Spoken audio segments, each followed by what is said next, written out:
माऊलींच्या पालखी सोहळ्यातील अत्यंत महत्त्वाचा आणि आव्हानात्मक टप्पा असलेला दिवेघाट आज वारकऱ्यांनी पूर्ण केला आहे। घाट रस्ता अत्यंत उघड चढणीचा असला तरी वारकऱ्यांचा उत्साह आनंद मात्र ओसंडून वाहत होता आणि त्यामुळे हा दिवेघाटही सहज पार झाला। टाळ मृदुंगाचा गजर आणि माऊली नामाच्या जयघोषात वारकरी अत्यंत आनंदानं त्यांनी ही अवघड चढण पार केली आहे।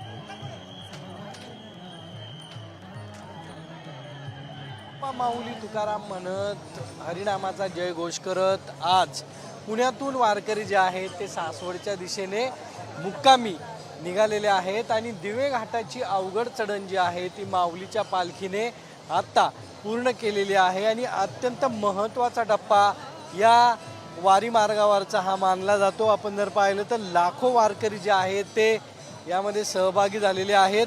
आपण जर पाहिलं तर 2 ते 3 दिवस मुसळधार पाऊस जो आहे तो पुणे शहरामध्ये होता आणि त्यानंतर वारकऱ्यांना पुण्यामध्ये येण्याचं आव्हान जे आहे ते प्रशासन आणि दोन्ही देवस्थानांनी केलेलं होतं। त्यानंतर लाखो वारकरी जे आहेत ते पुण्यामध्ये आलेले होते आणि त्यानंतर 2 दिवस कालपासून पाऊस जो आहे तो पूर्णतः उघडलेला आहे आणि या वरून ऊन त्याचबरोबर या उन्हामध्ये सर्व चढत हे वारकरी जे आहेत यांनी दिवे घाटाचा टप्पा पार करत सासवडमध्ये मुक्काम जो आहे तो करण्याचा निर्णय जो आहे तो घेतलेला आपल्याला या ठिकाणी दिसतं। अनेक पालख्या ज्या आहेत त्या सासवडमध्ये दाखल झालेल्या आहेत आणि आता जर पाहिलं तर सर्वात उशिरा माऊलींची पालखी जी आहे ती आता दिवे घाटामध्ये दाखल झालेली आहे। दिवे घाटाचा विसावा घेतल्यानंतर सासवडच्या दिशेने पूर्ण पालखी जी आहे ती